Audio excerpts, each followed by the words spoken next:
Olá, boa noite. Bem-vindo, bem-vinda.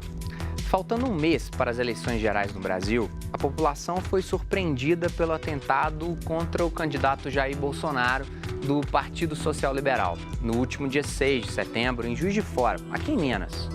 O autor da facada, que feriu gravemente o presidenciável, Adélio Bispo de Oliveira, alegou motivos políticos e religiosos.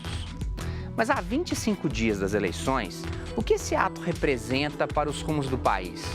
No Horizonte Debate de hoje, nós vamos conversar sobre as consequências desse ataque nas eleições de 2018 e para a nossa democracia. Participa do programa enviando a sua opinião no nosso WhatsApp, no número 31 99642 8473. Quando você escrever seu nome, diga de onde você está falando também, para que possamos te identificar aqui junto aos nossos convidados. Convidados que participam do debate: Alisson Lisboa, jornalista e professor de pós-graduação do IEC da PUC Minas, é colunista nos portais CIMI e UAI do Jornal Estado de Minas. Lucas Azambuja, doutor em Sociologia pela USP, mestre em Sociologia e professor adjunto no IBMEC. E Badi Cury, advogado, ex-juiz do Tribunal Regional Eleitoral de Minas Gerais e articulista. Senhores, trazê-los para cá é utilizar da credibilidade da TV Horizonte para discutirmos um caso que as pessoas estão amplamente conhecedoras. Mas o que tem por trás de um sujeito que, em meio à multidão, pega uma faca de cozinha, uma faca de mesa e perfura o intestino de um candidato à presidência? Eu queria que vocês descrevessem a opinião, primeiro, de vocês com relação ao ato em si.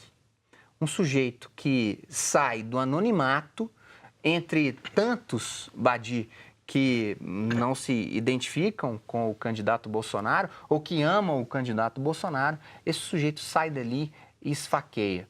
Quem esfaqueou quem, nesse caso? Na realidade, nós temos, primeiro, uma violência contra qualquer ser humano. É um absurdo, né? O Brasil está acostumado com a violência. E a violência agora está chegando ao extremo. Um candidato à presidência da República que representa, pelo menos pelas intenções de votos, um quarto da população, é esfaqueado numa passeata na cidade de Juiz de Fora. Esse atentado não foi só contra um ser humano nesse caso, foi contra o Estado Democrático de Direito, tá certo? Porque a intenção da pessoa, por mais que ele tenha dito depois que não era matar, do jeito que ele desferiu a facada, não tenha dúvida que era a morte do candidato. Uhum. E quando nós perdemos um candidato por uma violência, nós estamos atacando a própria democracia do país. Professor Lucas. Eu acho exatamente isso. Assim, a democracia ela se configura pela alternância de poder por meios pacíficos, né? Então, por mais que a gente tenha discordâncias em relação a determinadas posições, ou até mesmo os candidatos que tenham discursos mais agressivos ou mais contundentes, é de se esperar que isso não passe apenas, né, não passe do debate, né? Ou seja, de se responder falas agressivas com falas agressivas, não com facada, né? Agora, eu acho, ao que tudo indica, o agressor, né, que tentou assassinar o candidato, ele faz parte de um tipo de ideologia de extrema esquerda, do marxismo, que historicamente os seus teóricos advogam como meios legítimos de luta política à violência, né? A luta pelas armas, coisas parecidas. Então, a gente tem que tomar um pouco cuidado também, né, com esses extremos onde eu tenho a violência como método político. Professor Lucas, eu vou para o professor Alisson, mas daqui a pouquinho volto para te perguntar sobre o agressor em si. Professor Alisson, o que você viu disso tudo? Realmente é uma notícia surpreendente no momento que a gente está há poucos dias da eleição, de repente impacta tanto no resultado das pesquisas quanto na opinião pública, de dizer o que aconteceu, se é verdade ou se é mentira, se é fake news ou não. Se tem sangue ou se não tem. Se tem sangue ou se não tem, começaram uma série de histórias, mas realmente é uma afronta à democracia, é um absurdo que que o país não consiga proteger seus candidatos. Depois a polícia falou que agora vai estar protegendo, agora vai conseguir resolver, mas é sempre depois que as coisas acontecem, né? Nenhum país do mundo acontece isso, assim, com essa frequência que acontece desses ataques de violência no Brasil. E o candidato Bolsonaro, infelizmente, foi vítima também de um sistema que está muito frágil, né? Um sistema que não sufoca já qualquer cidadão, né? Com uma faca, qualquer um ali, cheio de policiais disfarçados, tinha segurança, tinha um monte de gente.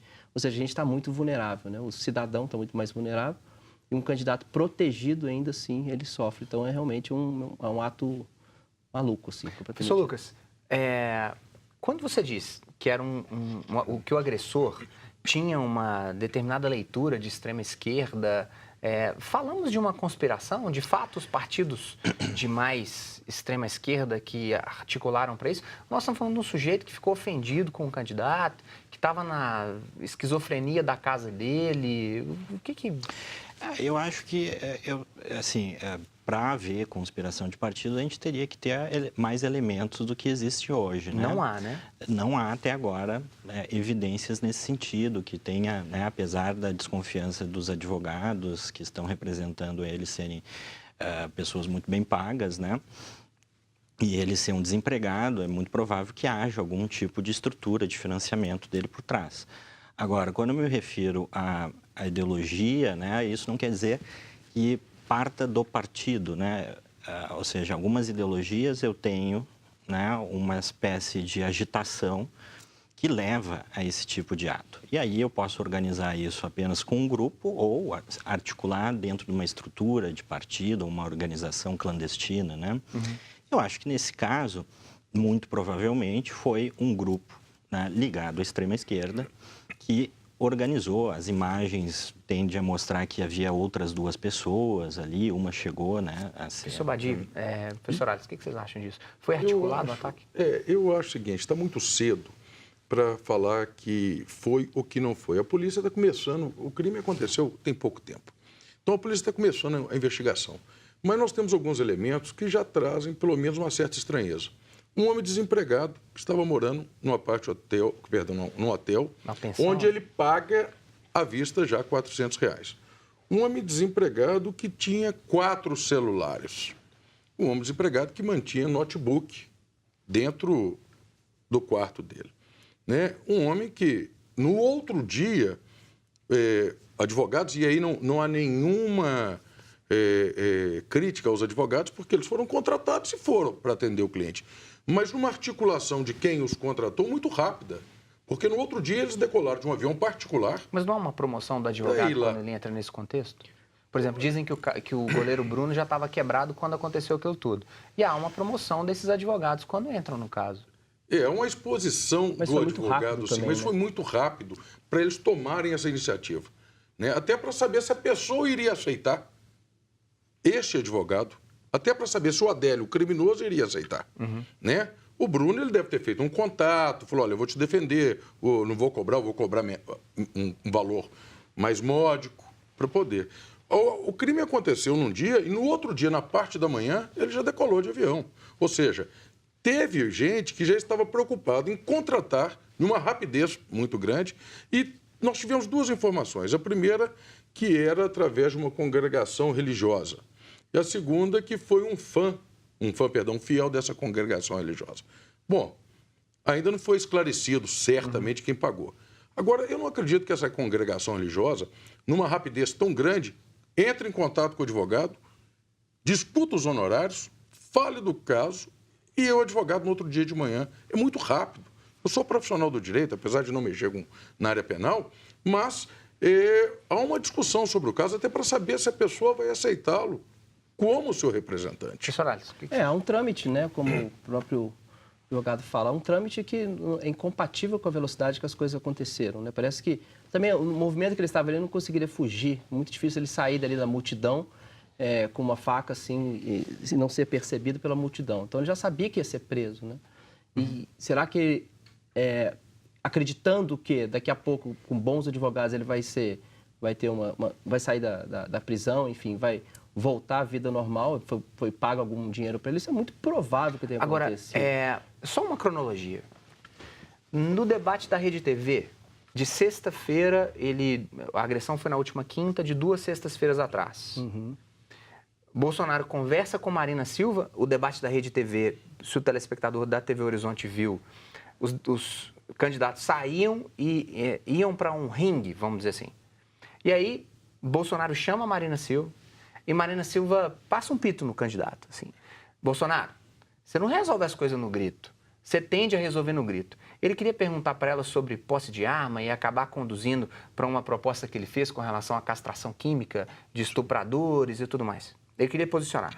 E Marina acaba se saindo, na minha opinião, muito bem, dizendo assim, Bolsonaro, para de ganhar os trem no grito.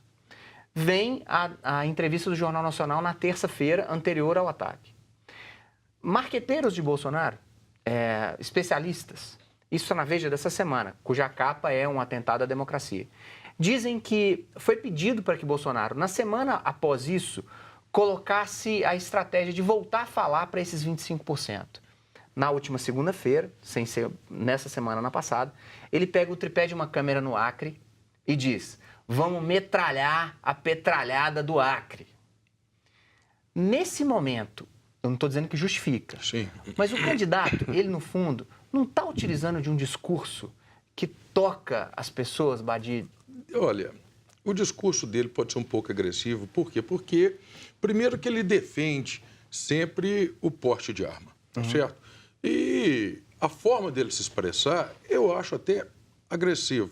Mas veja bem, a deputada Benedita, do Rio de Janeiro, disse que só haveria solução, a respeito da prisão do Lula, com sangue, tinha que ter derramamento de sangue. Eu vou voltar daqui a pouquinho para a gente retomar um pouco desse raciocínio. Não é para justificar, Sim. mas para a gente caminhar para essa lógica. Nós vamos para um breve intervalo. Voltamos daqui a pouquinho.